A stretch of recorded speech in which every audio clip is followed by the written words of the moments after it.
இயேசுநாதர்கிட்ட ஒருத்தர் கேட்டாராம், இயேசுவே என்னை எவ்வளவு நேசிக்கிறீர்கள் அப்படின்னு. அவர் தன்னுடைய இரு கைகளையும் அகல விரித்து இவ்வளவு என்று சொல்லி சிலுவையில் உயிர் நீத்தார் அப்படின்னு சொல்லுவாங்க. அதாவது அந்த நேசிப்புக்கு எல்லை கிடையாது, அதே போல மன்னிப்புக்கும் எல்லை கிடையாது. இது இயேசுநாதர் சொல்லி கொடுத்த ஒரு பாடம். இயேசுனுடைய சீடர்கள்ல ஒருத்தன் பீட்டர், அவன் ஒரு நாள் இயேசுநாதர்கிட்ட கேட்டிருக்கான், இயேசுவே நான் என்னுடைய தம்பி கிட்ட அடிக்கடி சண்டை போட்டுக்கிட்டு இருக்கிறேன், என்னுடைய சகோதரன் கூட, அவனை நான் எத்தனை தடவை மன்னிக்கிறது? ஏற்கனவே 7 தடவை அவனை மன்னிச்சுட்டேன் அப்படின்னு சொல்லியிருக்கிறான்.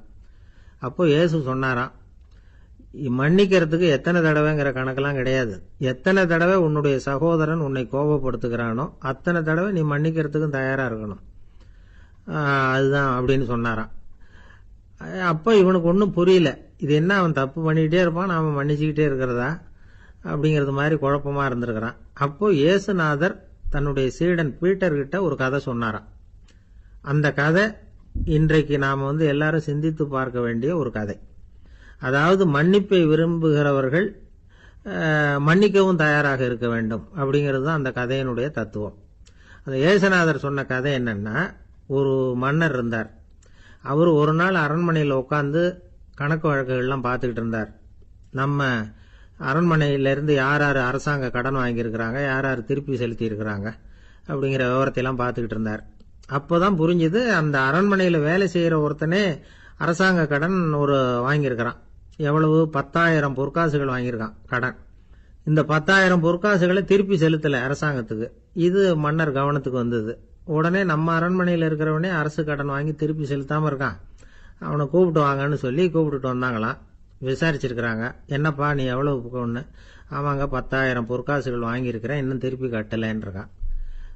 உடனே அவர் மன்னர் சொல்லியிருக்கிறாரு, நம்ம சட்டத்திட்டப்படி நீ உடனே பணத்தை திருப்பி கட்டிடு, அப்படி உன்னால கட்ட முடியலன்னா உன்னுடைய வீடு வாசல் சொத்து சுகம் எல்லாத்தையும் வித்து அந்த பணத்தை அரசு கருவூலத்தில் சேர்த்துக்கிறதுக்கு நானே ஏற்பாடு பண்ணிடுறேன் அப்படின்னு அந்த மன்னர் சொன்னாராம்.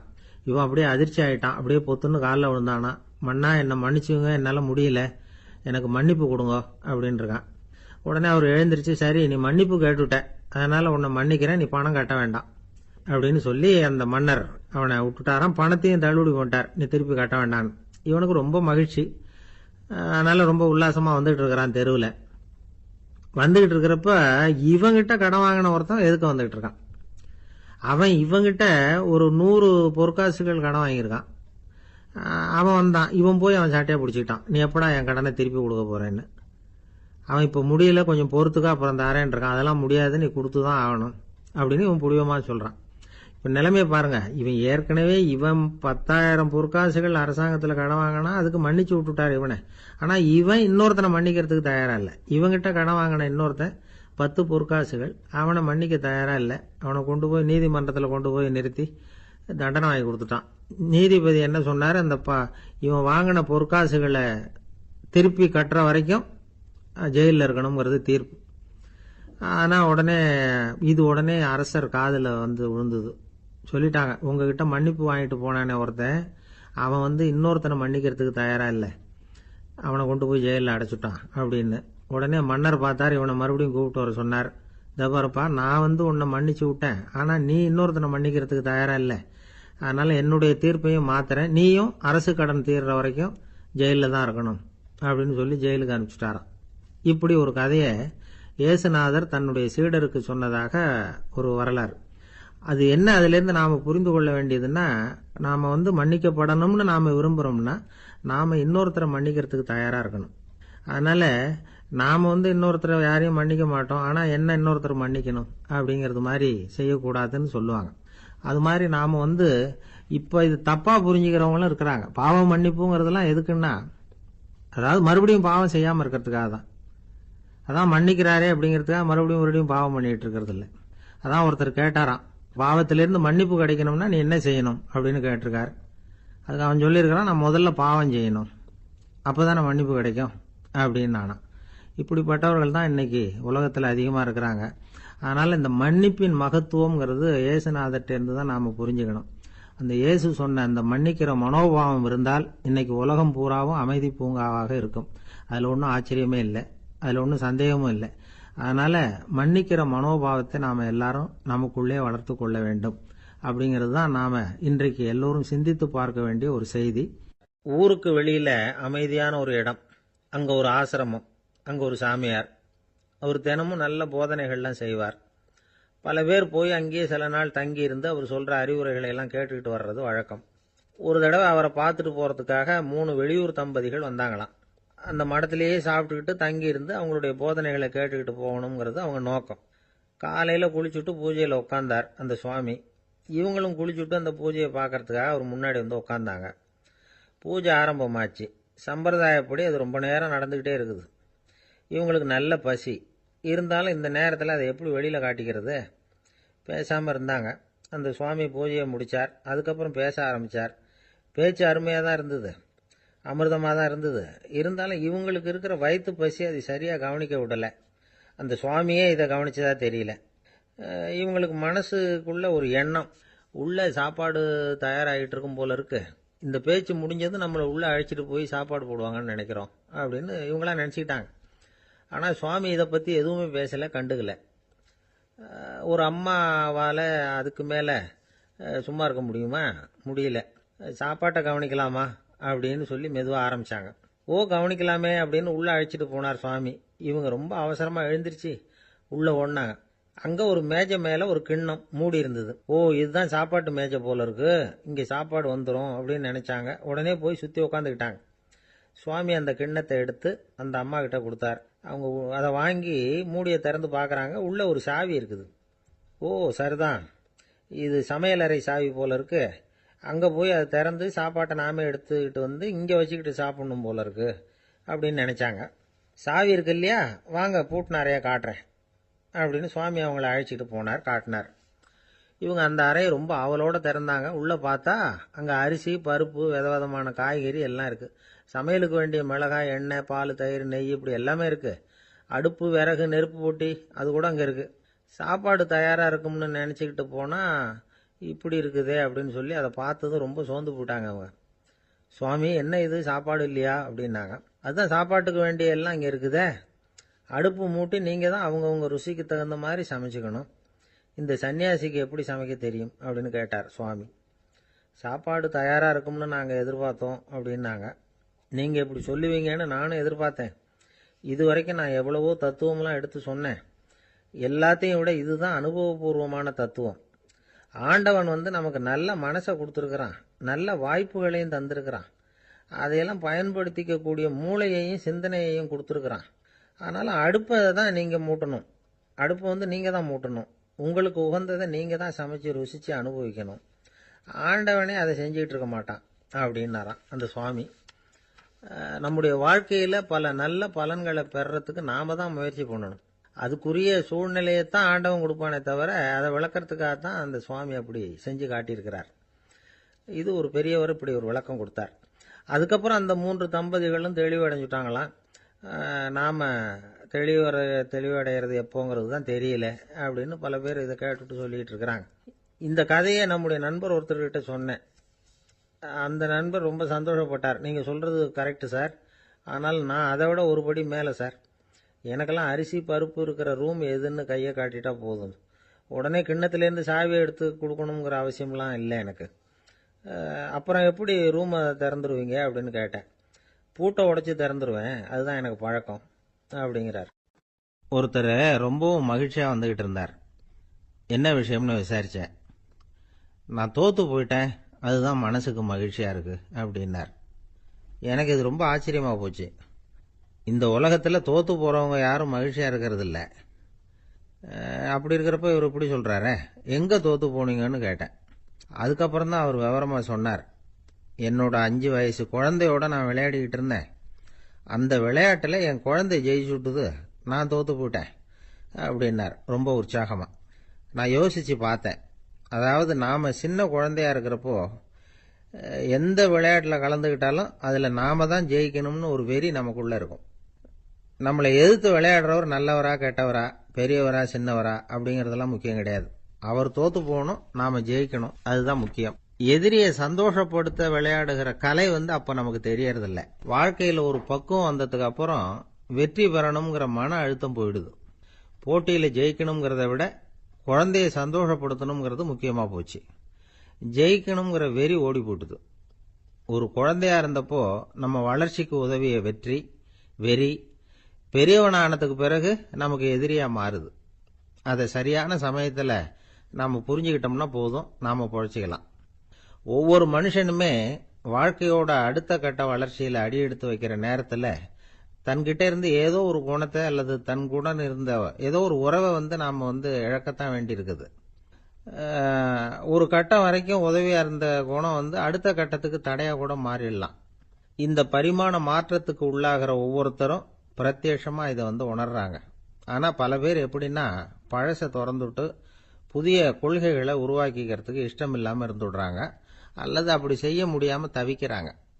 இதையெல்லாம் மீறி அந்த பழசை திறந்துட்டா அதை இழந்ததால உண்டாகிற மன அழுத்தம் சில காலத்துக்கு வருத்திக்கிட்டு தான் இருக்கும், வேற வழி இல்லை. ஆரோக்கியமான ஒரு முன்னேற்றத்துக்காக அந்த மன அழுத்தத்தை தாங்கிக்கத்தான் வேணும் அப்படிங்கிறாரு அந்த உலக புகழ்பெற்ற மேதை ஒருத்தர், இந்த ஸ்காட் பெக் அப்படிங்கிறவர். பிறந்த நாள் முதல் இதுதான் சரி அப்படின்னு கற்பிக்கப்பட்டு வந்த ஒவ்வொரு தத்துவத்தையும் தங்களுடைய வளர்ச்சிக்கு தகுந்த மாதிரி மாற்றி அர்த்தப்படுத்தி கொள்ள முடியாமல் வாழ்க்கை சூழல்ல அப்படியே அரைப்பட்டு தூளாகிறவர்கள் தான் ரொம்ப தவிக்கிறாங்களாம். இதுதான் அவருடைய கருத்து. பெரும்பாலும் மனிதர்களுடைய நடுத்தர வயசுல, அதாவது 30 தாண்டுகிற சமயத்துல தான் இந்த தவிப்பு உண்டாவதுதான். இதை தான் மேற்கத்திய நாடுகளில் அடிக்கடி மிட் லைஃப் கிரைசிஸ் அப்படின்னு சொல்றாங்க. அப்பப்போ பழசையெல்லாம் தொலைச்சி விட்டு புதுசா பிறக்கிறதுக்கு கத்துக்கணும். ஒவ்வொரு நிமிஷத்தையும் அந்த நிமிஷத்துக்கு ஏற்ற சித்தாந்தம் கொண்டவர்களாக சந்திப்போம் அப்படிங்கிறார் அந்த உளவியல் நிபுணர். இப்படி பழகிக்கிட்டா வாழ்க்கை இன்பமயம், இல்லைன்னா தவிப்பு மயம்தான். பழசை தொலைக்க முடியாதவர்கள்ல எத்தனையோ பேர் உண்டு, எத்தனையோ ரகம் உண்டு. அதுல வேடிக்கையான நண்பர்களும் உண்டு. ஒருத்தர் நண்பர் வீட்டுக்கு போனார். அவர் ஏதோ இனிப்பு பலகாரம் கொடுத்து சாப்பிட சொல்லியிருக்கிறாங்க அவங்க வீட்டில். இவர் சாப்பிட்டு பார்த்துட்டு சொன்னாராம், சார் 6 மாசத்துக்கு முன்னாடி ஒரு தடவை இங்க வந்தேன், அப்போ ஒரு இனிப்பு பலகாரம் கொடுத்தீங்க, அது இதை விட நல்லா இருந்தது சார் அப்படின்னாராம். அப்ப செஞ்ச அதே இனிப்பு பலகாரம் தான் சார் இதுவும் அப்படின்னாராம் அவர். ஒரு நாள் ஒரு தகப்பனார் தன்னுடைய பிள்ளைய அழைச்சிட்டு வந்தார். சார், இவன் சரியா படிக்க மாட்டேங்கிறான், பெரியவங்களை மதிக்க மாட்டேங்கிறான், நீங்க கொஞ்ச நாள் இவனுக்கு குருவா இருந்து நல்ல விஷயங்களை சொல்லி கொடுத்தா தேவையில்லைன்னார். பெரியவங்களையும் மதிக்காதவன் எப்படி என்ன மதிக்க போறான் அப்படிங்கிறது நமக்கு யோசனை வரும் இல்லையா? வேணாங்க, என்ன விட்டுருங்க அப்படின்னோம். அவர் விட மாட்டேன்னு விட்டார். இல்லைன்னா அவரே சிஷ்யன் ஆயிடுவார் போல இருந்தது. சரி, வேற வழி இல்லாம அந்த பையனையே என்னுடைய சைடை நான் ஏத்துக்கிட்டு உபதேசம்லாம் பண்ண ஆரம்பிச்சோம். அதாவது குரு பக்தின்னா அது எப்படி இருக்கணுங்கிறத பத்தி சொல்லி கொடுத்தோம் அவனுக்கு. சதமகர் அப்படின்னு ஒரு குரு இருந்தார். அவருக்கு ஒரு சீடர். அவன் பேரு துளசி சைதன்யன், நைஷ்டிக பிரம்மச்சாரி. தன்னுடைய குருவுக்கு எந்த நேரத்தில் எது தேவைங்கிறத புரிஞ்சுக்கிட்டு சேவை செய்கிறவன். ஆனால் இவனை பற்றி மற்ற சீடர்களுக்கு பொறாம வந்துட்டுது. இவன் மட்டும் இப்படி இருக்கானேன்னு உடனே குரு கிட்ட போய் கோல் மூட்டினாங்க. அவன் சரியில்லை, அவன் நடந்துக்கிறது சரியில்லை, அப்படி இப்படின்னு எதையாவது சொல்லி. இருந்தாலும் இதையெல்லாம் அந்த குரு நம்பலை. அவருக்கு தெரியும் யார் யார் எப்படின்னு. துளசி சைதன்யன் பெருமையை மற்ற சீடர்களுக்கு உணர்த்தணும் அப்படின்னு நினைச்சார். அதுக்கு ஒரு வழி பண்ணார். ஒரு நாள் சீடர்களை எல்லாம் கூப்பிட்டுக்கிட்டு ஒரு காட்டு வழியா போய்கிட்டு இருந்தார். அங்க ஒரு பெரிய மலை அருவி கொட்டிக்கிட்டு இருந்தது. குரு சீடர்கள் பக்கம் திரும்பினார். இந்த மலையின் மேலே இருந்து அந்த படு பாதாளத்துல குதிக்கிறதுக்கு உங்கள யார் தயார் அப்படின்னு கேட்டார். ஒரு சீடனும் ஆய திறக்கல, ஒதுங்கி நின்றுக்கிட்டாங்க. பின்னாடி மூட்டை முடிச்சோட வந்துகிட்டு இருந்தான் துளசி சைதன்யன். அவனை பார்த்தார். தபாருப்பா, நீ மேலே இருந்து அந்த அருவியில குதி அப்படின்னார். அப்படியே செய்யறேன் சுவாமின்னா ஓடி போய் பொத்துன்னு குதிச்சுட்டான்.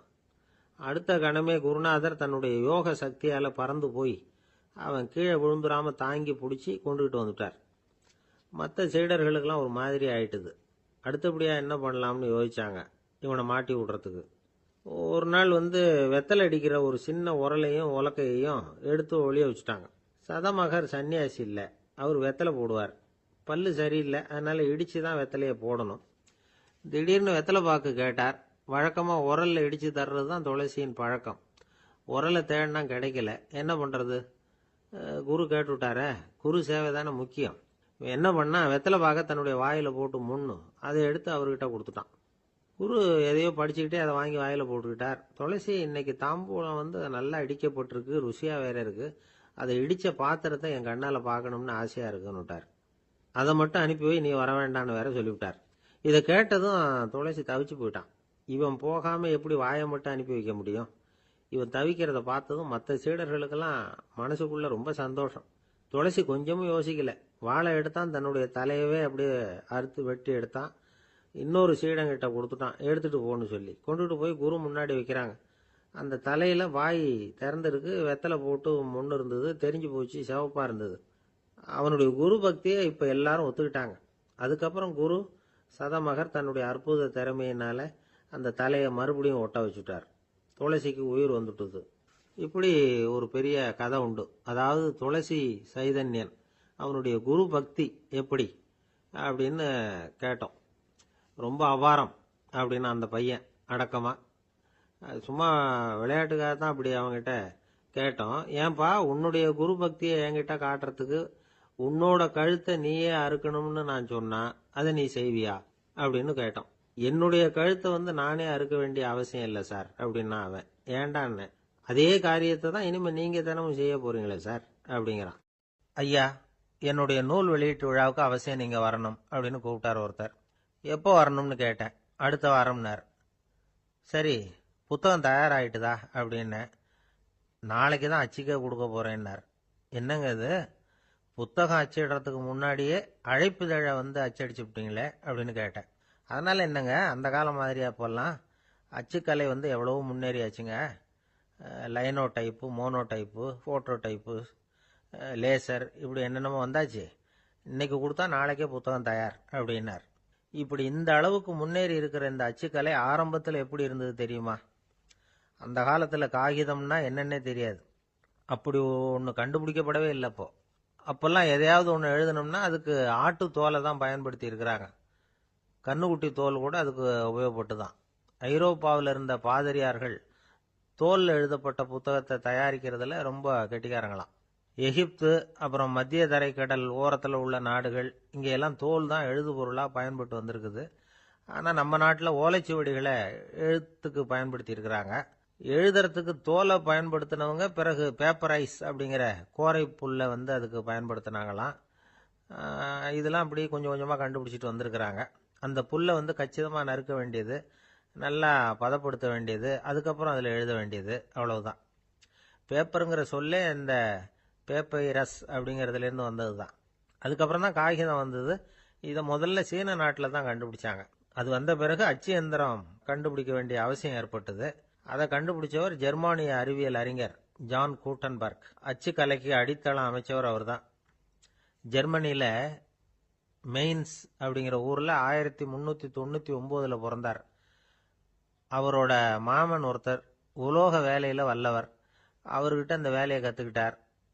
அதோட வைர கற்களை பட்டை தீட்டுறதுலையும் ரொம்ப தேர்ச்சி பெற்றிருந்தார். இளம் வயசுலேயே சும்மா இருக்க மாட்டாராம். எதை செஞ்சாலும் அதை திறமையாக செய்வாராம். அவர் தான் முதல்ல மர அச்சு எழுத்துக்களை உருவாக்கினார். அது மேலே மை தடவி பிரதிகள் எடுத்தார். அதுக்கப்புறம் உலோக எழுத்துக்கள், முதல்ல காரியம், அப்புறம் இரும்பு, அப்புறம் கலப்பு உலோகம். பிறகு அச்சடிக்கிறதுக்கு எந்திரம் ஒன்றையும் உருவாக்கினார். முதல்ல பைபிள் அச்சடித்தார். 1468 அவர் இறந்து போனார். 16ஆம் நூற்றாண்டில் மேலை நாடுகளிலிருந்து மர எழுத்துக்களை கொண்டுகிட்டு தமிழ்நாட்டில் கிறிஸ்துவ நூல்களை அச்சிட்டாங்க. அப்பெல்லாம் அச்சகங்கள் போதிய அளவுக்கு இங்கே இல்லை. அதுக்கு என்ன காரணம்னா, இந்தியர்கள் அச்சகங்களை நடத்தக்கூடாது அப்படின்னு சட்டம். 1835 வரைக்கும் அந்த சட்டம் நடைமுறையில் இருந்தது. இந்த நிலைமையில் அங்கேயும் இங்கேயுமா 1-2 அச்சகங்கள் ஆரம்பமாச்சு. 1713 தரங்கம்பாடியில் லூத்தரன் மிஷன் அச்சகம், அதே ஆண்டில் சென்னையில் SPCK அச்சகம். இது ரெண்டும் தான் இந்தியாவில் முதல்ல தொடங்கப்பட்ட அச்சகங்கள். ஆட்டுத்தோல்லையும் ஓலைச்சுவடியிலையும் எழுதப்பட்ட எழுத்துக்கள் இன்னைக்கு எங்கேயோ போயிட்டுது. ஆனால் நம்ம ஊரில் எழுத்தாளர்கள் நிலைமை தான் ஒன்றும் சொல்லிக்கிறது மாதிரி இல்லை. நம்ம ஆள் ஒருத்தர் சொன்னார், சார், நான் சொந்தத்தில் ஒரு அச்சாபீஸ் வச்சுருந்தேன், இப்போவும் வச்சிருக்கிறேன். அதனால் என்னுடைய படைப்புகளை புத்தகமாக வெளியிடுறதுல எனக்கு ஒன்றும் கஷ்டம் இல்லை. வருஷத்துக்கு ஒரு புத்தகம் எழுதி வெளியிட்டுருவேன். 15 வருஷமாக இலக்கிய உலகத்துக்கு இப்படி சேவை செஞ்சுக்கிட்டு வர்றேன். ஆனால் இந்த வருஷம்தான் வாசகர்கள் எனக்கு பாராட்டு விழா நடத்தி இருக்கிறாங்க அப்படின்னார். இந்த வருஷம் அப்படி என்ன விசேஷம் அப்படின்னு கேட்டோம். இந்த வருஷம்தான் நான் எந்த புத்தகம் எழுதி வெளியிடாம இருந்தேன், அதுக்காகத்தான் எனக்கு இந்த பாராட்டு விழா அப்படின்னார். ஆசைப்படுறதுல தப்பு இல்லை, ஆனா அந்த ஆசை தேவைக்கு தகுந்த மாதிரி இருக்கணும். தேவைக்கு மீறிய ஆசைகள் இருக்கு பாருங்க, அது தேவையில்லை. இந்த கருத்தை வலியுறுத்தது மாதிரி ஒரு கதை உண்டு. தேவேந்திரனுக்கு திடீர்னு வீடு கட்டணும்னு ஒரு ஆசை வந்துதான். வீடுன்னா நாம கட்டுற மாதிரி இல்லை. தேவேந்திரன் வீடுன்னா சும்மாவா, ஒரு பிரம்மாண்டமான அரண்மனை கட்டணும். அது மாதிரி இந்த 3 லோகத்திலையும் ஒரு அரண்மனை கிடையாது அப்படின்னு எல்லாரும் சொல்லணும். இது அவனோட ஆசை. உடனே தேவ தச்சரான விஸ்வகர்மாவை கூப்பிட்டான், உத்தரவு போட்டான். விஸ்வகர்மா தன்னுடைய உதவியாளர்களை எல்லாம் கூப்பிட்டு ஒன்னா சேர்த்துக்கிட்டார். படாத பாடுபட்டு ஒரு பெரிய அரண்மனையை கட்டி முடிச்சார். கட்டி முடிக்க 1000 வருஷம் ஆச்சு. தேவேந்திரன் வந்து பார்க்கறான். அவனுக்கு திருப்தி ஏற்படலை. என்னுடைய அந்தஸ்துக்கு இது ரொம்ப சாதாரணமான கட்டிடம், இதை விட இன்னும் பெருசா கட்டு அப்படின்னா. தேவ தச்சர் திணறி போயிட்டார். அவரால் அதுக்கு மேல எதுவும் செய்ய முடியல. என்ன பண்றதுன்னு யோசனை பண்ணார். நேரா நாரதர் காலில் போய் விழுந்தார். நீங்க தான் என்ன இந்த பிரச்சனையிலேருந்து காப்பாற்றணும்னார். நாரதர் யோசனை பண்ணார். சரி கவலைப்படாதேன்னார். நேரா இந்திரன் கிட்ட போனார். இந்திரன் வந்து நாரதரை பார்த்த உடனே வாங்கன்னு கூட்டிட்டு போய் அரண்மனையை காட்டினான். இது மாதிரி ஒரு அரண்மனையை நீங்க வேற எங்கேயாவது பார்த்துருக்கிறீங்களா அப்படின்னு ரொம்ப பெருமையா கேட்டான். நான் பார்த்ததில்லை, ஆனா என்னை விட வயசுல மூத்தவர் மகரிஷி லோமேசர், அவர் ஒருவேளை பார்த்துருக்கிறாரா என்னமோ அப்படின்னார். உடனே அவரை மனசுல நினைச்சு தியானம் பண்ணினார். அடுத்த கணம் லோமேசர் அங்க வந்தார். இடையில ஒரு சின்ன துண்டு, கையில ஒரு கமண்டலம், தலையில ஒரு பாய், அவ்வளவுதான் அவர்கிட்ட இருந்தது. எதுக்காக தலையில எந்த பாய் அப்படின்னு கேட்டான் இந்திரன். என்ன மாதிரி அற்ப ஆயுள் உள்ள ஒரு ஜீவன் தனியா வீடு கட்டிக்கிட்டு திண்டாடணுமா? இந்த பாய் தான் ஒரு வீடு மாதிரி எனக்கு நிழல் கொடுக்குது அப்படின்னார் அவர். என்னது, உங்களுக்கு வந்து அவ்வளவு கொஞ்சமான ஆயுளா அப்படின்னு ஆச்சரியத்தோட கேட்டான் இந்திரன். ஆமா, இதை பாரு, என்னுடைய மார்புல ஒரு பொற்காசு அளவுக்கு ரோமம் உதிர்ந்துட்டுது. எப்ப என் உடம்புல உள்ள எல்லா ரோமமும் உதிர்ந்துருமோ அப்ப என்னுடைய ஆயுள் முடியும் அப்படின்னார். எப்ப அந்த ரோமங்கள் பூரா உதிரும்னு கேட்டான் இவன். ஒரு பிரம்மா மறைஞ்சதும் ஒரு ரோமம் உதிரும். என் உடம்புல உள்ள ரோமங்களின் எண்ணிக்கை எவ்வளவோ அவ்வளவு பிரம்மாக்கள் தோன்றி அவங்க ஆயுள் முடியும் பொழுது என் உடம்புல உள்ள ரோமங்கள் பூரா உதிரும் அப்படின்னார். அப்படின்னா ஒரு பிரம்மாவோட ஆயுள் எவ்வளவு காலம்னு கேட்டான். ஒரு பிரம்மாவுக்கு 100 தேவ வருஷம். ஒவ்வொரு தேவ வருஷத்துக்கும் 365 தேவ நாள். ஒவ்வொரு தேவ நாள்லயும் ஒன்ன மாதிரி 14 இந்திரர்கள் தோன்றி மறைகிறாங்க அப்படின்னு மகரிஷி லோமேசர் சொல்றார். இதை கேட்டதும் இந்திரன் ஆடி போயிட்டான். அவ்வளவு ஆயுள் உள்ள இவரே அற்ப ஆயுள்னு சொல்றார். நான் என்னுடைய ஆயுளை பெருசா நினைச்சுக்கிட்டு பிரம்மாண்டமான அரண்மனை கட்டணும்னு ஆசைப்படுறேனே அப்படின்னு நினைச்சான். எனக்கு வீடு கட்டின வரைக்கும் போதும்னு விட்டான். அதனால நாமெல்லாம் நம்முடைய தேவைக்கு தகுந்த மாதிரி ஆசைப்படுறது தான் நியாயம். ஆனா அப்படியே நடந்துக்கிறோம். மனுஷன் வந்து கடவுளையே ஏமாத்தி காசு வாங்கறதுக்குள்ள ஆசைப்படுறான். ஒருத்தன் கடவுளை நினைச்சு தவம் இருந்தான். கடவுள் நேரில் வந்தார். தேவலோகத்துல ரூபாய்க்கெல்லாம் என்ன மதிப்புன்னு கேட்டான். அங்கெல்லாம் ரூபாய்ங்கிறது உங்க பணத்துல 1 கோடி ரூபாய்க்கு சமம். அதாவது தேவலோகத்துல 1 ரூபான்னா இங்க 1 கோடி ரூபா. அது மாதிரி எங்களுக்கு ஒரு நாள்ங்கிறது உங்க கணக்குல 1 கோடி வருஷத்துக்கு சமம் அப்படின்னாரு கடவுள். அப்படின்னா எனக்கு நீங்க அதிகமா எதுவும் தர வேணாம், உங்க கணக்குப்படி ஒரே 1 ரூபா கொடுங்க, அது போதும்னா இவன் ரொம்ப சாமர்த்தியமா.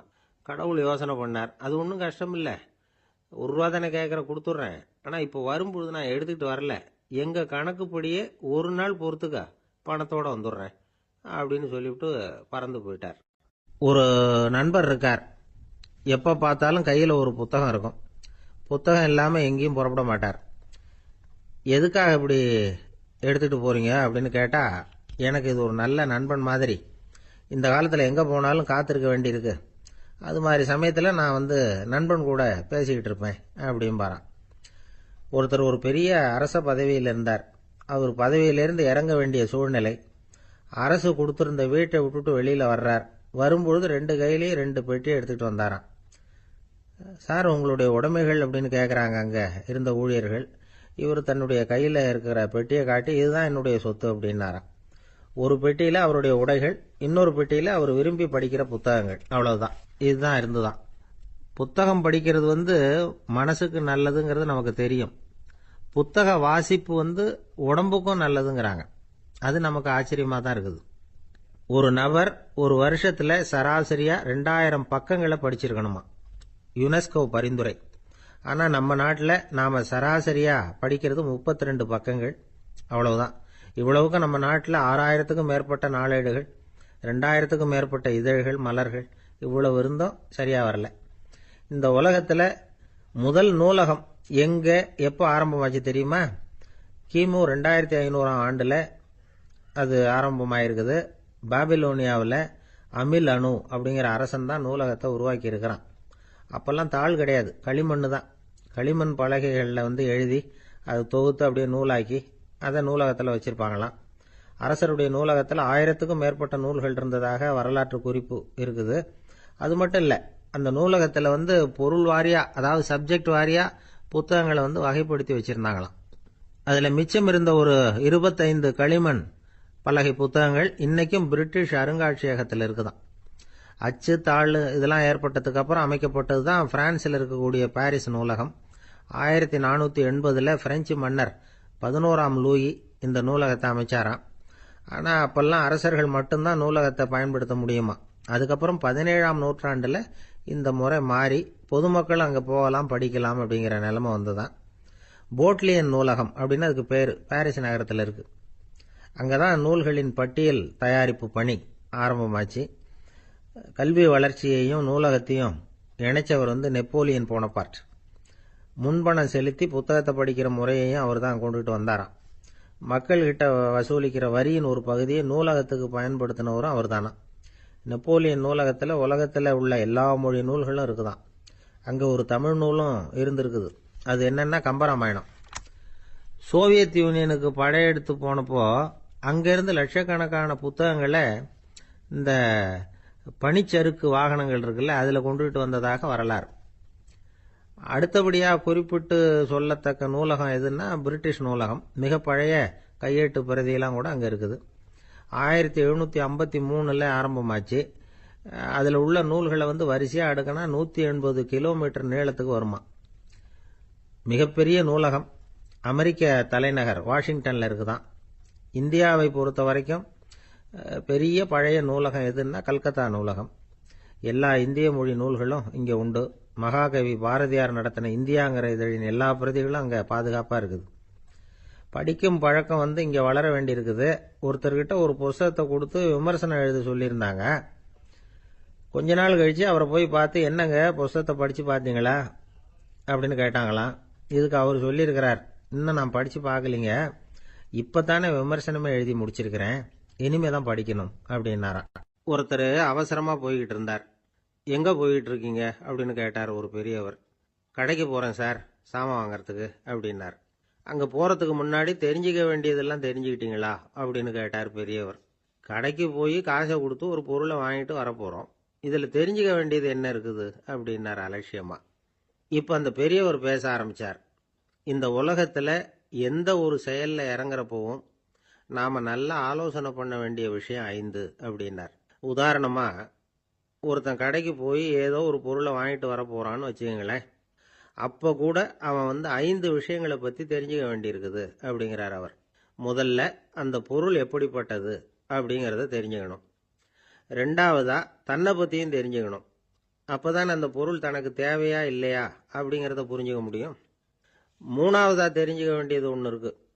அது என்னன்னா, அந்த பொருளை அடையறதுக்கு வழி என்ன அப்படிங்கிறத தெரிஞ்சுக்கணும். அதாவது எவ்வளவு பணம் கொடுத்தா அது கிடைக்கும், இது மாதிரியான விஷயங்கள். நாலாவதா அந்த பொருளை அடையிறது மூலமா நாம் அடையக்கூடிய பயன் என்ன அப்படிங்கிறதையும் உணரணும். அஞ்சாவது, அந்த பொருளை அடையிறதுல இருக்கக்கூடிய தடை எது அப்படிங்கிறதையும் நாம் தெரிஞ்சுக்கணும். பெரியவர் பேசுறது ஏதோ தத்துவம் மாதிரி தெரியுது இல்லையா? தத்துவம் தான். அதாவது இப்படி உலகியல் வாழ்க்கையில் சின்ன சின்ன விஷயங்கள்லேயே நாம் 5 விஷயங்களை தெரிஞ்சுக்க வேண்டி இருக்குது. அது ரொம்ப அவசியமாக இருக்கு. பேரின்ப நிலைன்னு சொல்கிறாங்கல்ல, அது மாதிரி பெரிய சமாச்சாரங்கள்லையும் இந்த 5 விஷயங்களை நாம் தெரிஞ்சுக்க வேண்டியிருக்குது. அதுக்கு பேர் என்னன்னா அர்த்த பஞ்சகம். வைணவ சமயத்தில் அர்த்த பஞ்சகம்ங்கிறது ரொம்ப பெரிய விஷயம். கடைக்கு போகிறது மாதிரி கடவுளை பார்க்க போகிறப்பவும் நாம் 5 விஷயங்களை தெரிஞ்சுக்கணுமா. முதல்ல பரம்பொருள் அப்படிங்கிறது என்ன, அதோட தன்மைகள் என்ன, இதை தெரிஞ்சுக்கணும். இதுக்கு பேர் என்னன்னா பரமாத்ம ஸ்வரூபம் அப்படின்னு பேர். ரெண்டாவது, நாம யாரு, நம்மோட தன்மை என்ன அப்படிங்கறத தெரிஞ்சுக்கணும். நான் யாருன்னு எனக்கே தெரியலங்கிறப்போ இதை நான் சொல்றேன்னு இது என்னுடையதுன்னு சொல்றது தப்பு தானே. அப்புறம் மூணாவது விஷயம், பரம்பொருளை நாம் அடையறதுக்கு வழி எது, இது தெரிஞ்சுக்கணும். இது உபாய ஸ்வரூபம் அப்படின்னு பேர். நாலாவது விஷயம், நாம் அடைய வேண்டிய பயன்கள் என்ன அப்படிங்கறத தெரிஞ்சுக்கிறது. இதுக்கு புருஷார்த்தம் அப்படின்னு பேர். அஞ்சாவது, அந்த பயனை அடைய விடாமல் தடுக்கிற தடைகள் யாவை அப்படிங்கறத தெரிஞ்சுக்கிறது. இது விரோதி ஸ்வரூபம். இதைத்தான் தடையியல் அப்படின்னு சொல்றாங்க. அதாவது பரமாத்மாவை பற்றிய அறிவு, ஜீவாத்மாவை பற்றிய அறிவு, உபாயம் பற்றிய அறிவு, புருஷார்த்தம் பற்றிய அறிவு, இந்த 4 அறிவுக்கும் எதிரடையா, அதாவது அதையெல்லாம் தப்பா புரிஞ்சுக்கிறதால உண்டாகக்கூடிய அறிவு விரோதி ஸ்வரூபம். என்ன இது தகவல்ல ஏதாவது கதை சொல்லுவீங்கன்னு பார்த்தா ஏதோ தத்துவம் பேசிட்டு இருக்கிறீங்களே அப்படின்னு நினைக்கலாம். இதுவும் தெரிஞ்சுக்க வேண்டிய ஒரு பெரிய விஷயம்தான். காதல போட்டு வச்சா எப்போவாவது உபயோகப்படும். என்னுடைய நண்பர் ஒருத்தர் ஒரு நாள் என்கிட்ட சொன்னார், சார், அடுத்த மாசம் தஞ்சாவூர்ல ஒரு கல்யாணம், போறதா வேண்டாமா அப்படின்னு ஒரே குழப்பமா இருக்கு அப்படின்னார்.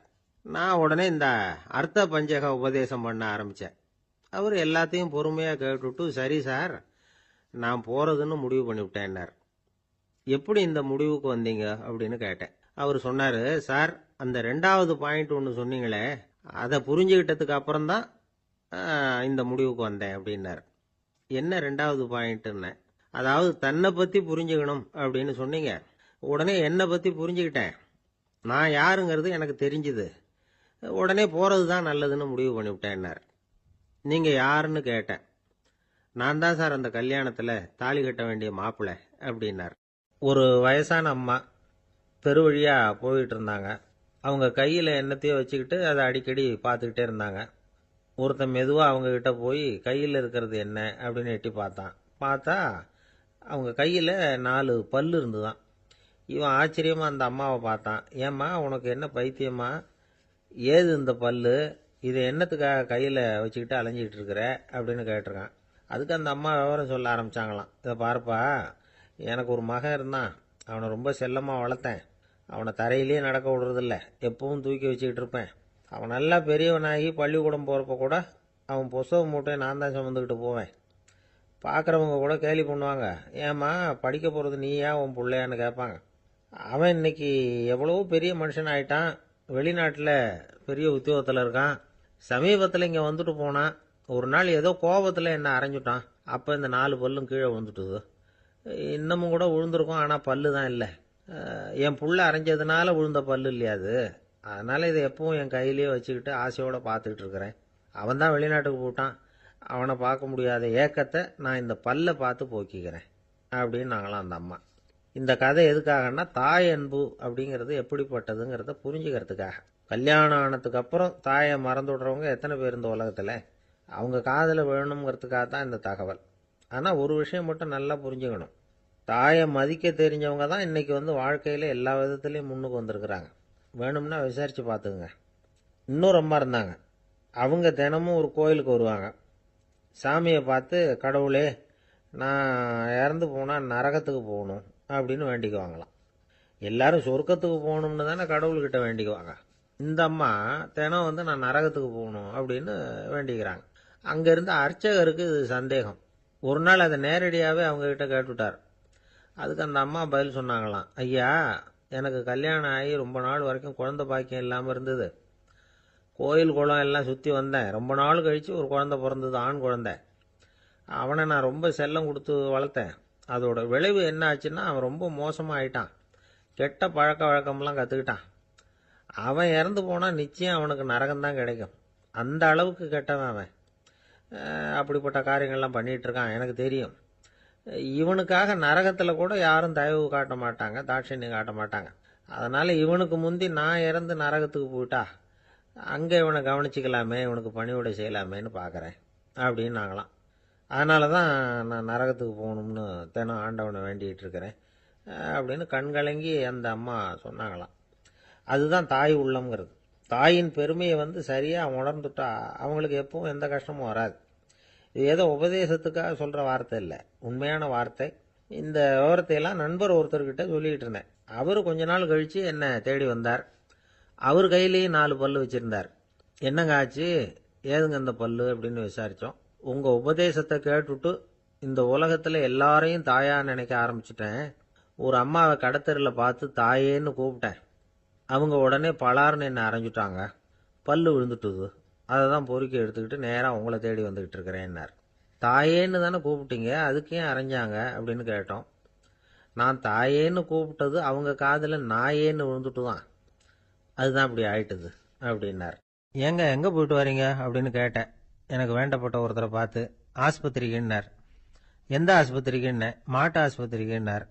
என்ன விஷயம்னே? மாமனாருக்கு உடம்பு சரியில்லை, அதுதான் மாட்டு ஆஸ்பத்திரிக்கு போயிட்டு வரேன்னார். அட பாவி, அதுக்கு அந்த ஆஸ்பத்திரிக்கா போவாங்க அப்படின்னு ஆச்சரியமா. அட அது இல்லைப்பா, முதல்ல எங்கள் குடும்ப டாக்டர் தான் தேடிக்கிட்டு போனேன். அவர் அந்த நேரத்தில் அவர் வளர்க்குற நாய்க்குட்டிக்கு உடம்பு சரியில்லைன்னு சொல்லி அதை தூக்கிக்கிட்டு மாட்டு ஆஸ்பத்திரிக்கு போயிட்டாராம் சொன்னாங்க. அதனால் அங்கே போய் அவரை சந்தித்து விஷயத்தை சொல்லிவிட்டு வர்றேன்னார். அப்புறம் தான் எனக்கு கொஞ்சம் நிம்மதியாக இருந்தது. பொதுவாக நமக்கு தெரிஞ்ச வரையில் டாக்டர்கள் 2 வகை. நமக்கு வைத்தியம் பண்ணுற டாக்டர்கள் ஒரு வகை, நம்மக்கிட்ட இருக்கிற ஆடு மாடு கோழிக்கு வைத்தியம் பண்ணுற டாக்டர்கள் ஒரு வகை. இப்போ தான் எனக்கு தெரியும் இன்னொரு வகையான டாக்டர்களும் உண்டுங்கிறது. அது யாருன்னா பூச்சிகளுக்கு வைத்தியம் பண்ணுற டாக்டர்கள், அதாவது பூச்சி டாக்டர்கள். வெளிநாடுகளில் அப்படிலாம் கூட சில பேர் இருக்கிறாங்க. பிரிட்டனில் யார்க்ஷயர் வட்டாரத்தில் ராதர்ஹாம் அப்படின்னு ஒரு ஊர். அங்கே ஒரு விலங்கியல் மருத்துவர், பேர் டாக்டர் லான்ஸ் ஜெப்சன். அவர் ஆஸ்பத்திரி வாசலில் பார்த்தீங்கன்னா தினமும் நிறைய பேர் நின்றுக்கிட்டு இருப்பாங்க. கையில் கண்ணாடி குடுவை, தகர டப்பா இப்படி ஏதாவது இருக்கும். அதுக்குள்ளே ஏதாவது பூச்சிகள் இருக்கும். அதுக்கு வைத்தியம் பண்ணுறதுக்காக வந்தவங்க தான் அவங்கெல்லாம். சிலந்தி பூச்சி, பல்லி, தேளு, பாம்பு இப்படி ஏதாவது இருக்கும். பொழுதுபோக்காக சில பேர் நாய், பூனை, கிளி, மைனா, புறா இப்படி ஏதாவது வளர்க்குறாங்கல்ல, அது மாதிரி இப்போல்லாம் தேளு, பல்லி, பாம்பு, பூச்சி இதையெல்லாம் வளர்க்க ஆரம்பிச்சிட்டாங்களாம். இது ஒரு புது ஃபேஷன். இப்போ கூண்டுக்குள்ளே டப்பாக்குள்ளே போட்டு வளர்க்குறது, அதுக்கு ஏதாவது நோய் வந்துட்டுதுன்னா வைத்தியம் பண்ணுறதுக்கு டாக்டர்கிட்ட வந்துட வேண்டியது, இப்படி இந்த பழக்கம்லாம் நிறையா வந்துட்டுது. ரத்தம் உறிஞ்சிற அட்டைகள் கூட இவங்ககிட்ட வைத்தியத்துக்கு வருதான். சிலந்திகளில் செங்கால் சிலந்தின்னு ஒரு வகை. மத்திய அமெரிக்க காடுகளில் இது அதிகம். சிலந்திகள்லேயே ரொம்ப விலை உசந்தது இந்த ரகம்தான். கால்களில் சிவப்பு கோடுகள் இருக்கும். இந்த இனம் இப்போ குறைஞ்சிக்கிட்டே வர்றதுனால சர்வதேச விதிகளின்படி இவற்றின் ஏற்றுமதி இறக்குமதிக்கு தடை விதிக்கப்பட்டிருக்குது. அதனால் இதை வளர்க்குறவங்க வீட்டுக்குள்ளேயே இனவிருத்தி மூலமாக பெருக்கி விற்பனை பண்ணிட்டு வராங்களாம். அந்த வகை சிலந்திகள் தான் இப்போ வைத்தியத்துக்கு அதிகமாக வருதான். சரி, இதுக்கெல்லாம் எப்படி வைத்தியம் பண்ணுறாங்க? முதல்ல அதை குளிர்பதன பெட்டியின் வழுவழுப்பான சுவரில் விட்ட உடனே அதெல்லாம் மெதுவாக இறங்கி வரும். அப்போ அதன் நோயை கண்டுபிடிக்கிறது சுலபம். அப்புறம் அதுக்கு கிருமிகளை கொல்லக்கூடிய மருந்துகளையோ வலி நிவாரண மருந்துகளையோ கொடுப்பாங்க. கால் உடைஞ்ச சிலந்திகளுக்கு பசையை கொண்டு ஆப்ரேஷன் பண்ணுவாங்க. சில சிலந்திகளுக்கு உடைஞ்ச காலை எடுத்துட்டா புதிய கால் வளர்ந்துடும். சிலந்திகளை மனிதர்கள் கையில் எடுக்கிறப்போ அது பயந்து போய் கீழே குதிக்குது, அதனால் கால் உடஞ்சி விடுது, இல்லைன்னா வயிறு சேதமடையுது. அந்த நிலைமையில் வர்ற சிலந்திகளுக்கு மயக்க மருந்து கொடுத்து ஆப்ரேஷன்லாம் கூட பண்ணுறாங்களாம். பார்த்தீங்களா பூச்சிகளுக்கு வந்த வாழ்வை? நம்ம ஊர்லேயும் வீடுகளில் பூச்சிகள் வளர்க்குறது உண்டு. ஒருத்தர் வந்தார், எனக்கு 3000 கரப்பாம்பூச்சி அவசரமாக தேவைப்படுது, எங்கே கிடைக்கும்னு கேட்டார்.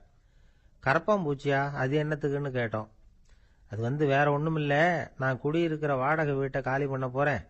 வீட்டு சொந்தக்காரர் என்ன சொல்கிறாருன்னா, இந்த வீட்டுக்கு நான் குடி வந்தப்போ எப்படி இருந்ததோ அதே நிலைமையில் விட்டுட்டு போகணும்னு வீட்டுக்காரர் சொல்லியிருக்கிறார், அதனால தான் கேட்டேன் அப்படின்னார். அந்த காலத்தில் அண்ணாமலை ரெட்டியார்னு ஒருத்தர் இருந்தார். அவர் வெங்கனூர் அப்படிங்கிற கிராமத்தில் இருந்தார். அங்கேருந்து விருத்தாசலம் கோவிலுக்கு தவறாமல் போயிட்டு வந்துக்கிட்டு இருந்தார். இடையில வெள்ளாறு, அதில் ஒரு சமயம் வெள்ளம் வந்துட்டுது. இவரால் போக முடியல. அதோட விளைவு வெங்கனூர்லேயே ஒரு கோவில் கட்டணும் அப்படின்னு முடிவு பண்ணார், சிவாலயம். அந்த சமயத்தில் வடநாட்டில் பஞ்சம்.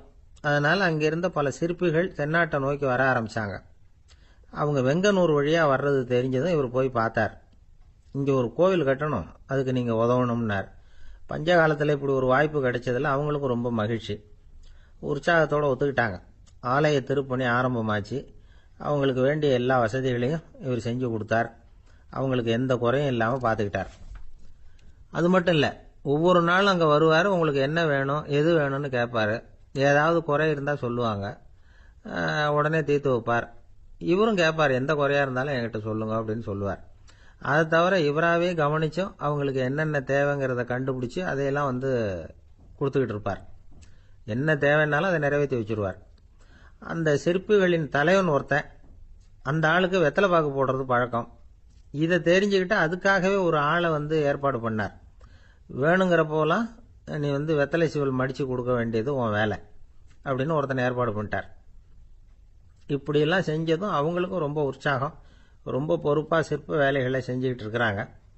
ஒரு நாள் என்னாச்சு தெரியுமா? அந்த சிற்பிகளின் தலைவன் ரொம்ப நுணுக்கமாக ஒரு வேலையை செஞ்சுக்கிட்டு இருக்கிறான். சாரம் போட்டு அது மேலே படுத்துக்கிட்டு அண்ணாந்து பார்த்து உச்சியில் நுணுக்கமான சிற்பங்களை உருவாக்கிக்கிட்டு இருக்கான். சிற்பியின் கவனம் செதறப்படாதுங்கிறதுனால இவர் மெதுவாக சத்தம் போடாமல் கிட்ட போய் நின்று அதை கவனிச்சுக்கிட்டு இருக்கிறார்.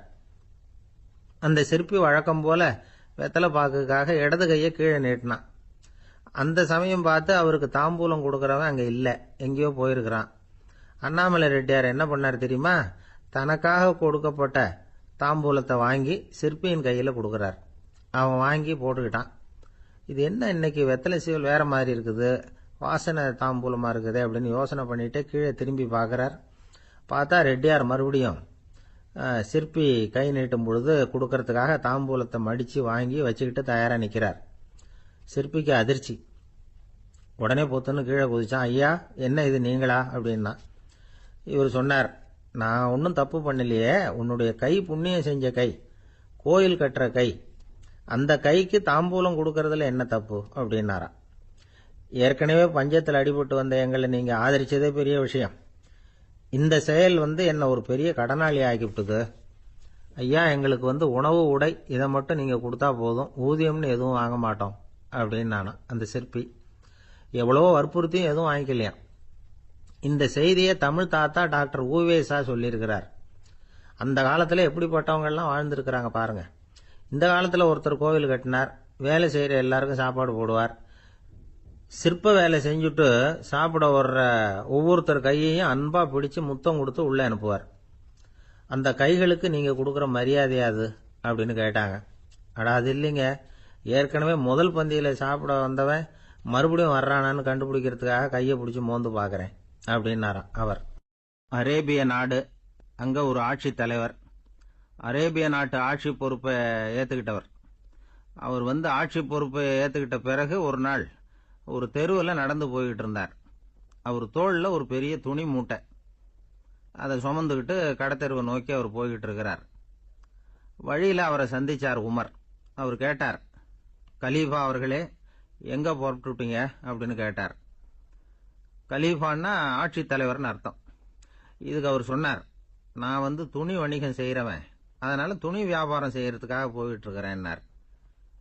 நீங்க இப்போ இந்த நாட்டுக்கு ஆட்சி தலைவர், ஆட்சி பொறுப்புல இருக்கிறீங்க, நீங்க வியாபாரம் செய்ய போட்டா அரசு பணிகளை செய்யறது யாரு அப்படின்னு கேட்டார் அவர். நான் அரசு பணிகளை மட்டுமே செஞ்சுக்கிட்டு இருந்தா என் குடும்பத்தை காப்பாத்துறது யாரு அப்படின்னு கேட்டார் அவர். இப்படி கேட்டவர் யார் தெரியுமா? அவர் தான் அபூபக்கர், இறை தூதர் முகமது அவர்களுக்கு பிறகு கலீஃபாவாக தேர்ந்தெடுக்கப்பட்டவர். அப்போலாம் ஆட்சி தலைவர்களுக்கு சம்பளம்னு எதுவும் கிடையாது. இந்த பிரச்சனையை எப்படி தீர்க்கிறதுன்னு யோசனை பண்ணார் உமர். அபு உபைதா அவர்கள்கிட்ட அழைச்சிட்டு போனார். அவர் யாருன்னா, அவர் தான் பொது நிதி கருவூலத்தின் பொறுப்பாளர். அவர்கிட்ட பிரச்சனையை சொன்னார். இது மாதிரி ஆட்சி தலைவருக்கு பொது நிதியிலிருந்து ஊதியம் அளிக்க முடியுமான்னு கேட்டார். பொது நிதி விதிகளின்படி அதுக்கு சாத்தியம் இல்லைன்னு சொல்லிவிட்டாரு அவரு. சரி, வேற ஏதாவது வழி இருக்குதான்னு கேட்டார் உமர். அபு உபைதா கொஞ்சம் யோசனை பண்ணி பார்த்தார். அப்புறமா சொன்னார், மக்காவிலிருந்து மதீனாவுக்கு குடிபெயர்ந்து வந்த அகதிகளுக்கு நிதி உதவி அளிக்கிறதுக்கு விதிகளில் இடம் இருக்கு. அப்படி பார்த்தா அபூபக்கரும் அகதி தானே, அதனால எல்லா அகதிகளுக்கும் கொடுக்கறது மாதிரியே அவருக்கும் ஒரு தொகை அளிக்கலாம்னார். கலீஃபா அபூபக்கருக்கு இந்த அகதி உதவி தொகையைத்தான் கொடுத்துட்டு வந்தாங்களாம். குடும்ப செலவுக்கு அது போதுமானதா இல்ல. இருந்தாலும் கலீஃபாங்கிறதுக்காக மற்ற அகதிகளை விட அதிகமா தொகையை பெற அவர் விரும்பல. மார்பு பக்கம் கிழிஞ்சிருந்த ஒரு மேலாடையை தான் அவர் அணிஞ்சிருந்தார்.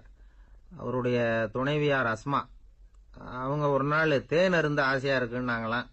நமக்கு கிடைக்கிற ஊதியம் குடும்ப செலவுக்கே போதுமானதா இல்லையே, இந்த நிலையில தேன் வாங்கறதுக்கு காசுக்கு நான் எங்க போவேன் இருக்காரு அவரு. கொஞ்ச நாள் கழிச்சு அவங்க ஒரு தொகையை அவர்கிட்ட கொடுத்து தேன் வாங்கிட்டு வர சொன்னாங்களாம். இவருக்கு ஆச்சரியம், ஏது இந்த பணம்னு கேட்டிருக்காரு. நீங்க தினமும் குடும்ப செலவுக்காக கொடுத்துக்கிட்டு வந்த பணத்துல கொஞ்சம் கொஞ்சமா மிச்சப்படுத்தி வச்சேன்னாங்களாம். அபூபக்கர் அந்த பணத்தை எடுத்துக்கிட்டு நேரா பொது நிதி கருவூல பொறுப்பாளர்கிட்ட போனார். இந்த பணத்தை பொது நிதியில சேர்த்துருங்க, இது அதிகப்படியா எனக்கு தரப்பட்டு வந்த ஊதியம், அடுத்த மாசத்துல இருந்து இந்த தொகையை குறைச்சுங்கன்னு வேற சொல்லிவிட்டாராம். பசியை தணிக்க தேவையான அளவு உணவு, ஒரு ஜோடி உடை, இதை தவிர கூடுதலா மக்கள் பொது நிதியிலிருந்து வாங்கிக்கிறதுக்கு என் குடும்பத்தாருக்கு உரிமை இல்லை அப்படின்னு சொல்லி கண்டிப்பா சொல்லிவிட்டாராம். அவர் வாங்கிட்டு வந்த இந்த குறைந்த ஊதியம் கூட அவர் மனசை உறுத்திக்கிட்டே இருந்தது. கடைசி நேரம் அவர் தம்முடைய மகள் ஆயிஷா அவர்களை அழைச்சார். மகளே, இதுவரைக்கும் பொது நிதியிலிருந்து நான் வாங்கிட்டு வந்த தொகை என்னுடைய இதயத்துல பாரமா அழுத்திக்கிட்டு இருக்கு. என் தோட்டத்தை வித்து அதுல வர்ற பணத்திலிருந்து நான் இதுவரைக்கும் வாங்கிட்டு வந்த ஊதிய தொகையை கணக்கு போட்டு பொது நிதியில சேர்த்து விடு அப்படின்னாராம்.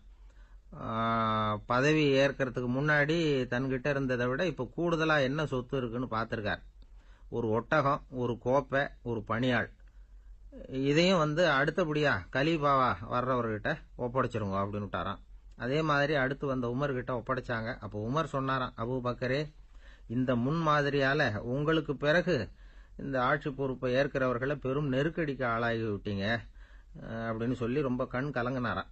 கடைசியா அபூபக்கர் தன்னுடைய குடும்பத்தாருக்கு விட்டு சென்ற சொத்து ஒரு படுக்கை விரிப்பு, ஒரு போர்வை, அவ்வளவுதான். இது சிந்திக்க வேண்டிய ஒரு செய்தி. ஒரு ஊர்ல ஒரு மன்னர் இருந்தாராம்.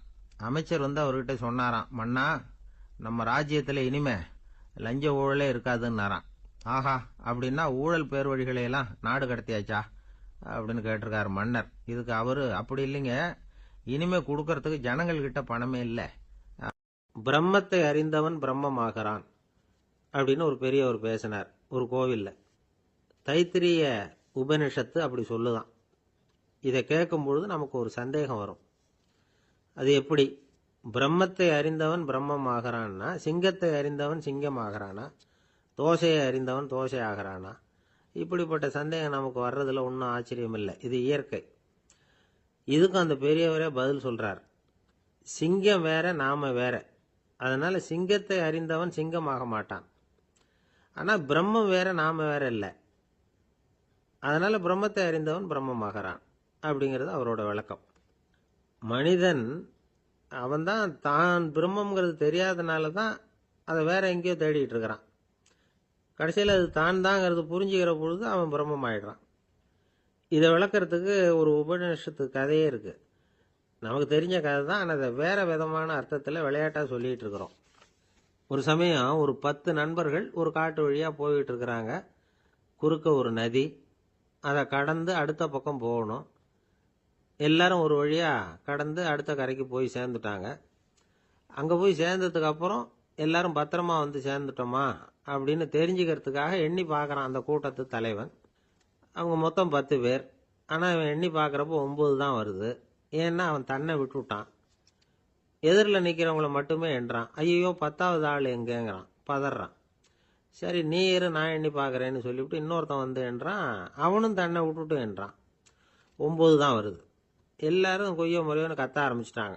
அந்த சமயத்தில் ஒரு பெரியவர் அந்த பக்கமாக வர்றார். என்ன விஷயம்னு விசாரிக்கிறார். 10வது ஆளை 6 அடிச்சுட்டு போட்டுது அப்படின்னு சொல்லி இவங்க அழறாங்க. சரி, அழாதீங்க அப்படின்னு சொல்லி அந்த தலைவனை பார்த்து இப்படி வாங்குறார். வர்றான். இப்போ எனக்கு முன்னாடி ஒரு தரம் எண்ணு பார்க்கலாம்ங்கிறார். 1 2 3ன்னு ஆரம்பிச்சு 9ல் முடிக்கிறான். உடனே பெரியவர், நீ தான் அந்த 10வது ஆள் அப்படிங்கிறார். இது உண்மை. நாம தான் அது. நாம தான் நம்மளை வேற எங்கேயோ தேடிட்டு இருக்கிறோம். நாம எங்கேயோ தேடிட்டு இருக்கிறோமே, அந்த பிரம்மம் நாம தான். இப்படி ஒரு பெரிய உண்மையை விளக்கறதுக்காக தான் அப்படி ஒரு கதை சொல்லப்பட்டது. ஆனா அதை நாம வேற விதமா வேடிக்கையா உபயோகப்படுத்திட்டு இருக்கிறோம். எப்படி தெரியுமா? ஒரு ஆத்தங்கரையில ஒரு 10 பேர் முழிச்சுக்கிட்டே நின்றுட்டு இருந்தாங்களாம். அந்த பக்கமா வந்த ஒருத்தன், ஏன் இப்படி முழிச்சுக்கிட்டு நிக்கிறீங்கன்னு கேட்டிருக்கிறான். எங்களுக்கு நீச்சல் தெரியாது, நாங்கெல்லாம் அடுத்த கரைக்கு போய் சேரணும் அப்படின்னு நாங்களாம். சரி, நான் கொண்டுட்டு போய் விடுறேன். எல்லாரும் அக்கறைக்கு போய் சேர்ந்த உடனே ஆளுக்கு ₹1 வீதமா மொத்தம் ₹10 எனக்கு கொடுக்கணும் அப்படின்னு இருக்கான் இவன். சரின்னு ஒத்துக்கிட்டாங்க. இவன் ஒவ்வொருத்தரா கையை பிடிச்சி மெதுவா ஆத்துல இறக்கி அழைச்சிட்டு போயிட்டான். 9 பேரை கரை சேர்த்துட்டான். 10வது ஆள் பாதி ஆத்துல போயிட்டு இருக்கிறப்ப திடீர்னு வெள்ளம் வந்துட்டுது. புடி நழுவி போச்சு. கையை விட்டுட்டான். வெள்ளம் அடிச்சிட்டு போட்டுது. அழைச்சிட்டு வந்தவன் நீச்சல் அடிச்சு தட்டு தடுமாறி கரைக்கு சேர்ந்துட்டான். கரையில் இருந்தவங்களுக்கு இந்த விஷயம் தெரியாது. இருந்தாலும் இவன் உடம்பு பூரா நனைஞ்சி கொஞ்சம் அதிகமாக மூச்சு வாங்க நின்றுக்கிட்டு இருந்தானா, ஏங்க ஏன் இப்படி மூச்சு வாங்குது, என்ன விஷயம் அப்படின்னு கேட்டாங்களாம். அதுக்கு இவன் கொஞ்சமாக அலட்டிக்காம சொன்னானா, வேற ஒன்றும் இல்லை, நீங்கள் கொடுக்க வேண்டிய 10 ரூபாயில் 1 ரூபா குறைஞ்சி போச்சு, அவ்வளவுதான் அப்படின்னா. இந்த உலகத்தில் தான் மட்டும் வாழ்ந்தா போதும் அப்படின்னு நினைக்கிறவங்க உண்டு. தானும் வாழணும், அடுத்தவங்களும் வாழணும் அப்படின்னு நினைக்கிறவங்களும் உண்டு. முதல்ல சொன்ன வகையை சேர்ந்த மனிதர்கள் எப்படி தெரியுமா? எப்படியாவது தான் மட்டும் வாழ்ந்தால் போதுங்கிற நினைப்பு தான் எப்பவும் அவங்களுக்கு இருக்கும். தங்களுடைய வளர்ச்சிக்கு எது தடையா இருந்தாலும் சரி, யார் தடையா இருந்தாலும் சரி, அதை அழிச்சுட்டு தான் மறுவேலை பார்ப்பாங்க. அவங்கெல்லாம் பாவ காரியங்களுக்கு தயங்குறதே இல்லை. அப்படிப்பட்ட வாழ்க்கை அவங்களுக்கே இடைஞ்சல அமைஞ்சு விடுறது உண்டு. அதை விளக்கறதுக்கு ஒரு கதையும் உண்டு. ஒரு ஊர்ல அப்படிப்பட்ட ஆள் ஒருத்தன் இருந்திருக்கான். நிறைய பாவங்களை செஞ்சவன். அதன் காரணமா நரகப்படுகொழியில விழுந்துட்டான். நரகப்படுகொழிங்கிறது ஒரு பெரிய கிணறு மாதிரி. ஏற்கனவே பாவம் செஞ்சவங்க நிறைய பேர் அதில் விழுந்து கிடக்குறாங்க. உள்ள ஏகப்பட்ட சத்தம், எல்லாம் அந்த பாவாத்மாக்கள் போடுற சத்தம். இப்போ விழுந்தானே, இவனும் சத்தம் போட்டான். இவன் போடுற சத்தம் கொஞ்சம் அதிகமாக கேட்டுது, விழுந்தது. இந்த கிணத்துக்கு பக்கத்தில் புத்தர் உட்கார்ந்துருக்கிறார். அவர் காதில் இவன் போடுற சத்தம் விழுந்தது. உடனே அந்த கிணத்தடிக்கு போனார், குனிஞ்சு பார்த்தார். சாமி என்னை காப்பாத்துங்க அப்படின்னு கத்தனான் இவன். புத்தர் அவனை கொஞ்சம் கவனிச்சு பார்த்தார். மனித சமுதாயத்துக்கு அவன் என்னென்ன கெடுதல் பண்ணியிருக்கிறாங்கிற விவரம்லாம் அவர் மனக்கண்ணில் தெரிஞ்சது. அவருக்கு எல்லாம் புரிஞ்சு போச்சு. இருந்தாலும் அவனை காப்பாத்துறதுக்கு ஏதாவது வழி உண்டா அப்படின்னு யோசிச்சார். அவன் தன்னுடைய வாழ்நாளில் ஏதாவது நல்லது செஞ்சிருக்கானா அப்படின்னு பார்த்தார். ஒரே ஒரு சமயம் அவன் தன்னுடைய காலடியில மிதிபட இருந்த சிலந்தியை மிதிக்காமல் தாண்டி போயிருக்கிறான். இந்த ஒரு காரியத்துக்காக அவனை கரையேற்ற முடியுமா அப்படின்னு நினைச்சார். அவ்வளவுதான்.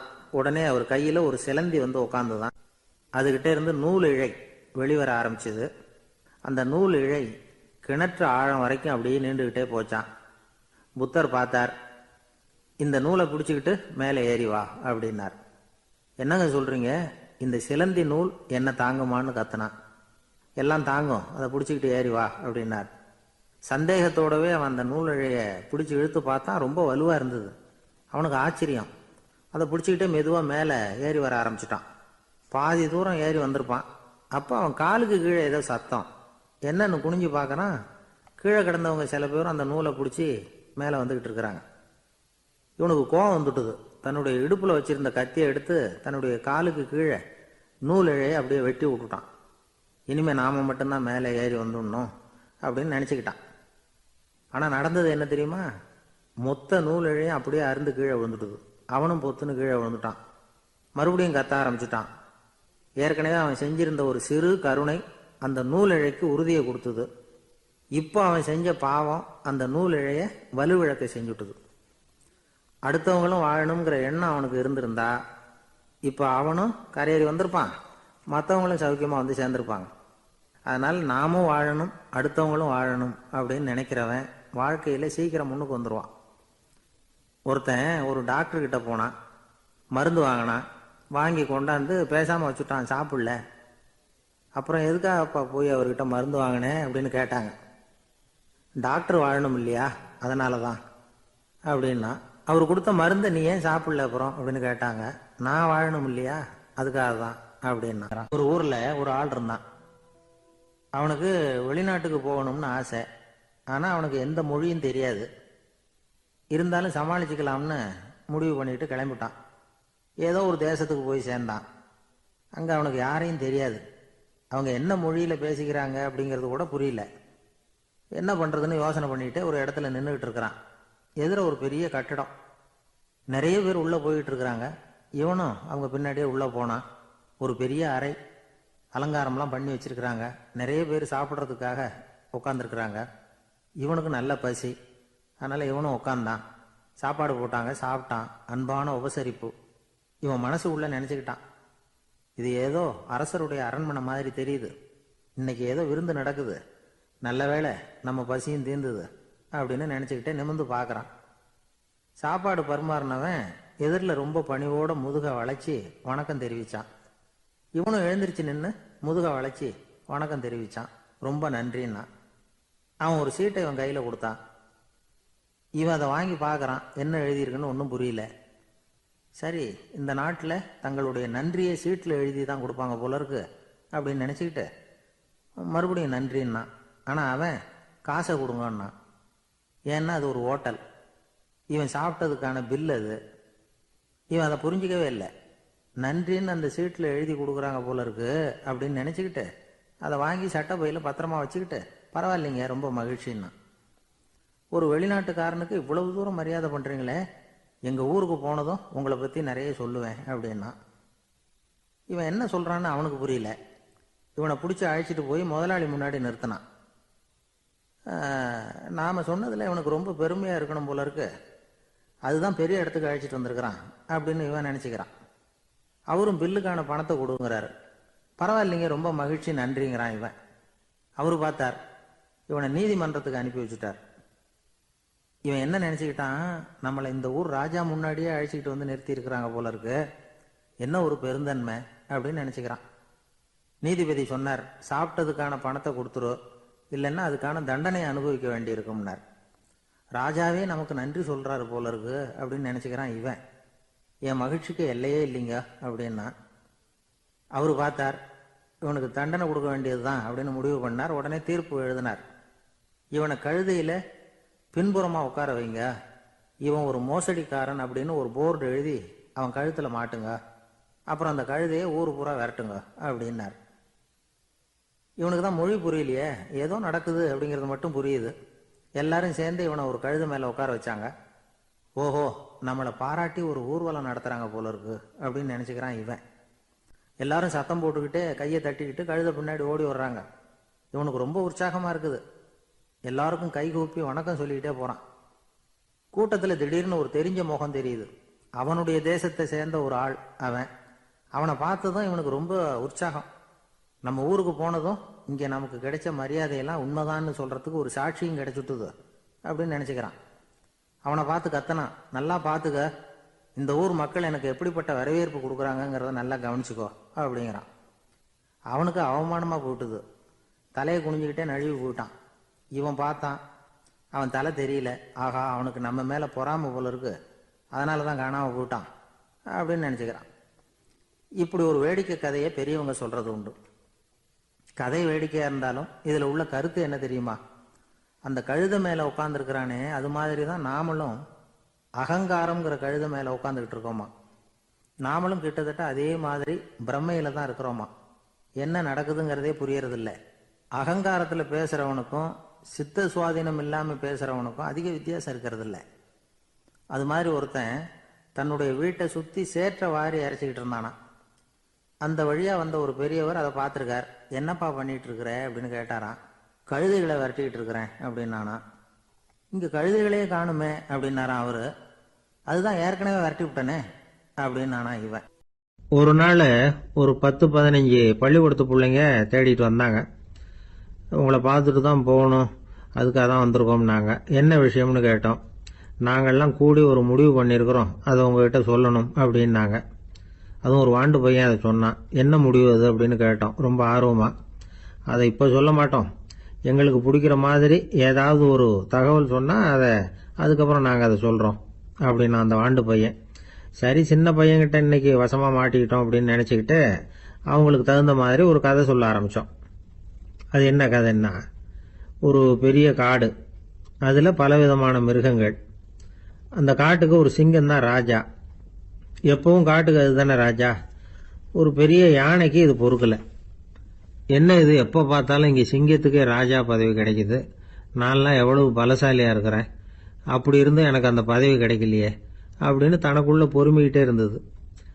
ராஜா பதவியை நினச்சி ரொம்ப ஏக்கம், அதுக்கு பதவி மோகம். இந்த சமயம் பார்த்து ஒரு குள்ள நெறி கூட்டம் அதை தேடிட்டு வந்தது. ஐயா பெரியவங்களே, நீங்கள் இந்த காட்டுக்கு ராஜாவாக இருக்க ஆசைப்படுறீங்க, அதில் ஒன்றும் தப்பு இல்லை. ஆனால் அதுக்கு முன்னாடி நீங்கள் எங்கள் கூட்டத்துக்கு கொஞ்ச நாள் தலைவராக இருங்க, அதாவது ராஜாவாக இருங்களேன், உங்களுக்கும் ஒரு ட்ரைனிங் கிடைச்சது மாதிரி இருக்கும் அப்படின்னு சொல்லியிருக்குது இந்த கூட்டம், குள்ள நெறி கூட்டம். இதை கேட்ட உடனே யானைக்கு ரொம்ப சந்தோஷம் தாங்கலை. அதுதான் எப்போன்னு பதவிக்காக காத்துக்கிட்டு இருக்குதே. இருந்தாலும் கொஞ்சம் பிகுவோட, சரி நீங்கள்லாம் இவ்வளோ தூரம் என்னை தேடிட்டு வந்து கேட்கறதுனால மறுக்க முடியல, அப்படின்னு ரொம்ப ஏதோ அவளுக்கு சிரமப்பட்டு ஒத்துக்கிறது மாதிரி ஒத்துக்கிட்டது. ஏதோ உங்கள் ஆசைக்கு கட்டுப்படுறேன், கொஞ்ச நாள் உங்கள் கூட்டத்துக்கு ராஜாவாக இருக்கிறதுக்கு சம்மதிக்கிறேன் அப்படின்னுது. உடனே அந்த யானை ராஜ நட போட ஆரம்பிச்சுட்டுது. யானை சாதாரணமாக நடந்தாவே எப்படி இருக்குங்கிறது நமக்கு தெரியும். அதுவே ராஜ நட நடந்தால் எப்படி இருக்கும் கற்பனை பண்ணி பாருங்க.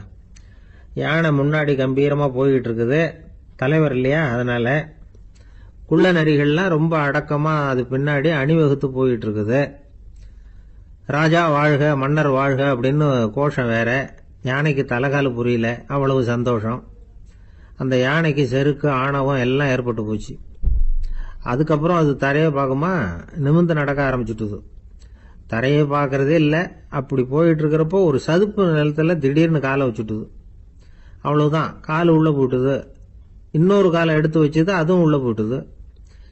அந்த 2 காலையும் எடுக்கிறதுக்காக அடுத்த 2 காலையும் அழுத்திச்சு, அதுவும் உள்ள போக ஆரம்பிச்சுட்டுது. இப்ப 4 காலம் வசமா சேத்துல அழுந்தி போச்சு, எடுக்க முடியல. குள்ள நரிகள்லாம் அதை சுத்தி சுத்தி வந்தது. சிலது சுத்தி நின்று டான்ஸ் ஆட ஆரம்பிச்சுட்டுது யானையை பார்த்துட்டு. இதை யானை பார்த்தது. என்ன இது தலைவர், நான் தவிச்சுக்கிட்டு இருக்கிறேன், தொண்டர்கள்லாம் சுத்தி நின்று வேடிக்கை பார்த்துக்கிட்டு இருக்கிறீங்க, டான்ஸ் ஆடுறீங்க அப்படின்னு கேட்டுதான். தொண்டர்களே, தலைவர் நான் தவிச்சுக்கிட்டு இருக்கிறது உங்களுக்கு தெரியலையா? இப்போ உடனே உங்க தலைவரை காப்பாற்ற வேண்டியது உங்க கடமை இல்லையா அப்படின்னு கத்துச்சான் அந்த யானை. குள்ள நரிகள்ல ஒன்று முன்னாடி நின்று அந்த யானையை பார்த்துதான், தலைவரே, எங்களுக்கு ரொம்ப நாளா ஒரு ஆசை, அந்த ஆசையை நிறைவேற்றிக்கிறதுக்காகத்தான் உங்களை எங்க தலைவரா ஏத்துக்கிறோம்னு சொன்னோம் அப்படின்னு தான். என்ன ஆசை?